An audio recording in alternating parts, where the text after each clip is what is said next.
Hello, I'm Dori Nando. You can catch up with all the fun on the Cosmopolitan Mix and on all our shows via podcast. Just go to My Joy Online podcast and search for your favorite show and relive those moments all over again. Only on Joy 99.7 FM, radio for discerning listeners. Super Hits Radio, Joy 99.7.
Okay, thank you very much.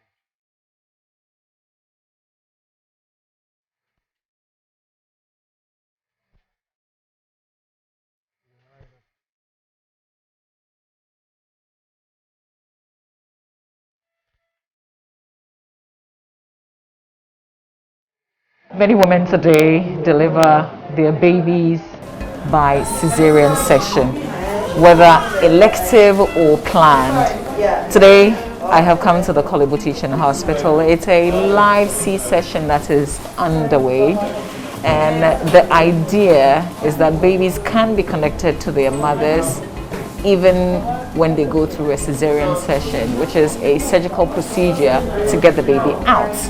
And so we're going to be witnessing mother-baby bond, and we're going to also see how they are trying to promote early breastfeeding.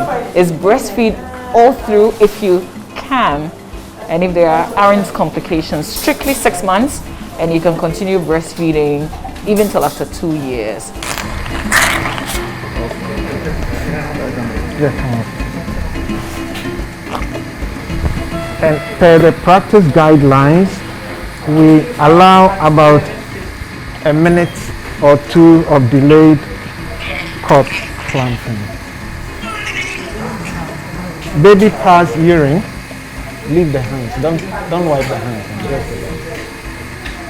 So we allow a minute for the maternal blood to also augment the fetal circulation before we cut the cord. This is per policy of delayed cord clamping. The midwife is on standby to receive the baby subsequently. Is it 1 minute? No, not yet. Okay, thank you.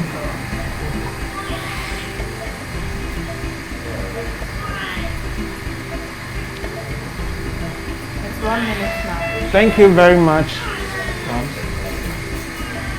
And as we all know, the month of August is the breastfeeding month for the world. The first week of August is the World Breastfeeding Week. And for Kolebu Teaching Hospital, we have decided that we are going to put all our babies delivered in the month of August skin to skin at Caesarean section. So I give over to the midwife who will continue and place baby skin to skin with the mother.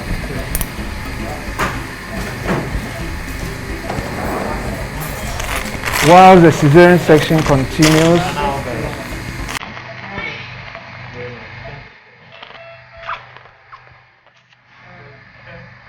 feel free, buttocks, let it come.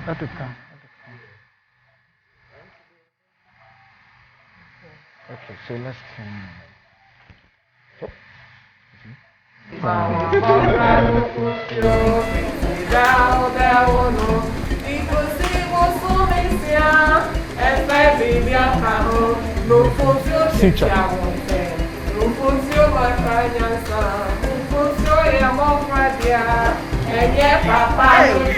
I told you. When they get to that place, they sing it loud.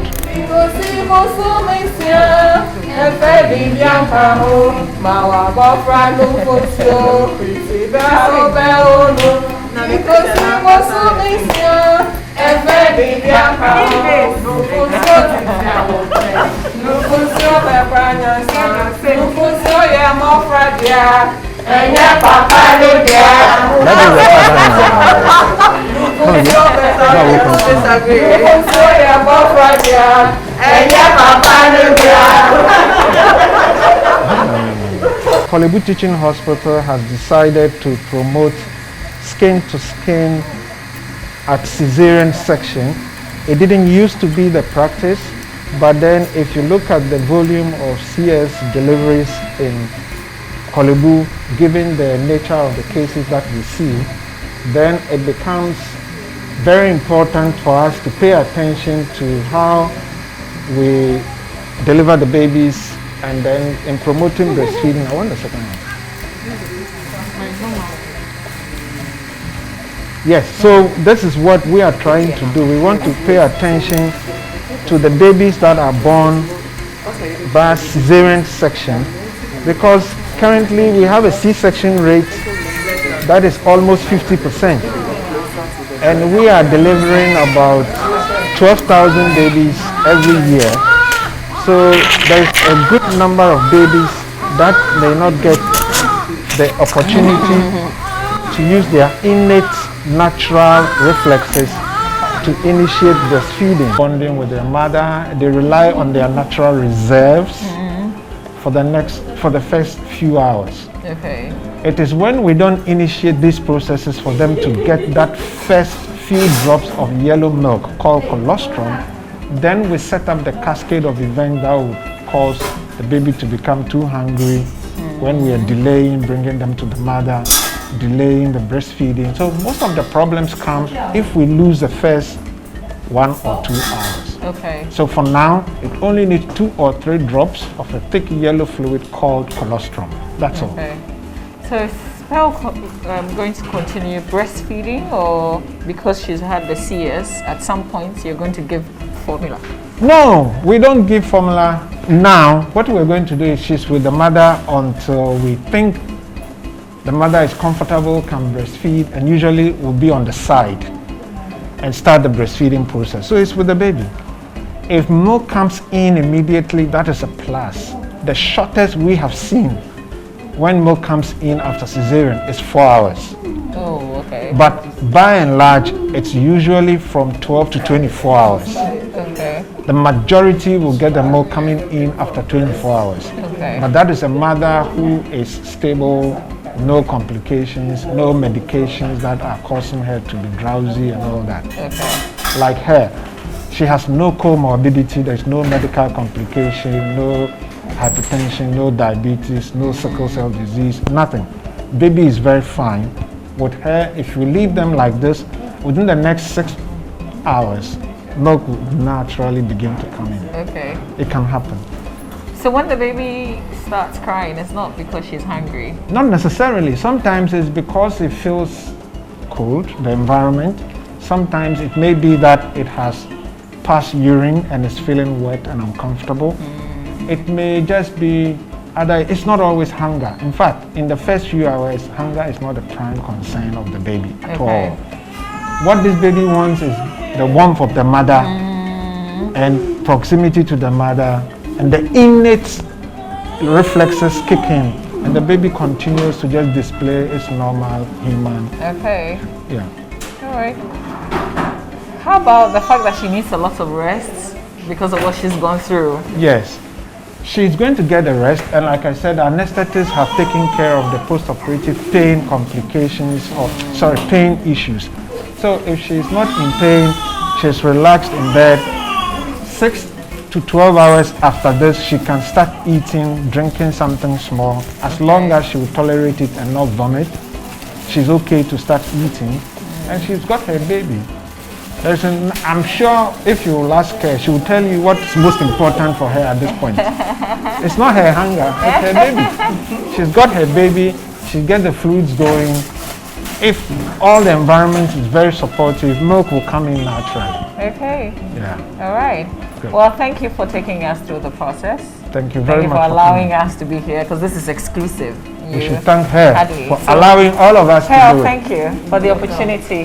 All right, We so hope that this would tell others to continue the practice and appreciate that it can be done. We only need to decide, put our heads to it, and then we can do it. The challenges are there, but let's go around the challenges and accept that yes, a significant number of babies are being born through cesarean section. If we continue as usual, we're going to be separating the babies from their mothers for hours and days. That's a big volume of babies already not being allowed to use their natural instincts to initiate breastfeeding. Once this process starts very early, the benefits are many down the line. Thank you. Well, thank you very much. Okay.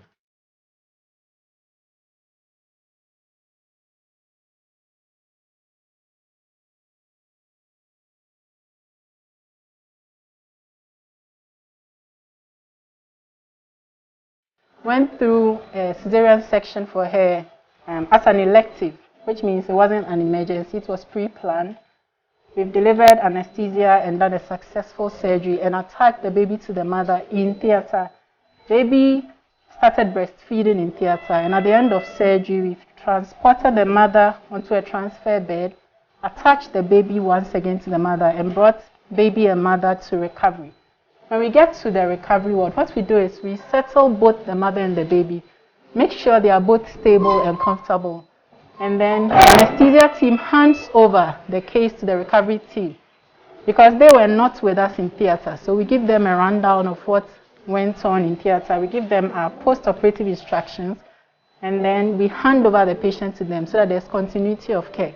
I would hand over the patient officially to the team, and then they'll tell you how they'll continue with the care of the patient whilst the mother and baby are here, so they are ready to move from here to their next destination, which will be the ward, and then from the ward onwards home.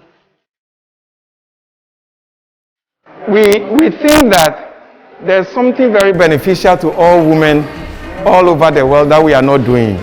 And we think the opportunity has come to educate our women, that is skin-to-skin contact after birth. Immediately after birth, whether through cesarean section or through vaginal delivery, placing the baby directly onto the mother's bare skin within the first 1 hour to 2 hours has a lot of advantages and benefit for the baby.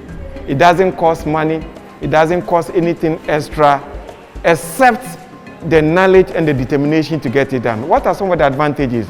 One, it helps to regulate the baby's breathing. It helps to regulate the baby's heart rate. And the most mind-blowing aspect of the whole thing is that it helps to regulate the baby's sugar. It helps to initiate breastfeeding. It helps to establish bonding between the mother and the baby. And it helps the brain to develop, and it helps the physical development of the baby.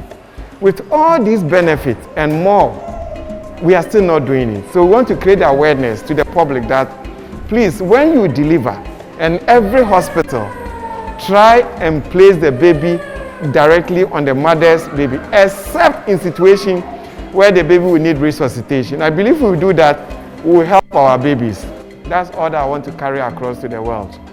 Traditionally, for many years, in our mind, once the baby comes out, the midwife takes the baby out, check the weight, check the head size, and give injections and all those things, clean the baby up, wrap baby up nicely, keep in the cot, waiting for mom to come. That has been our traditional practice for many, many years. So it will be very difficult to change that practice, but it is something that can be done because I've seen it.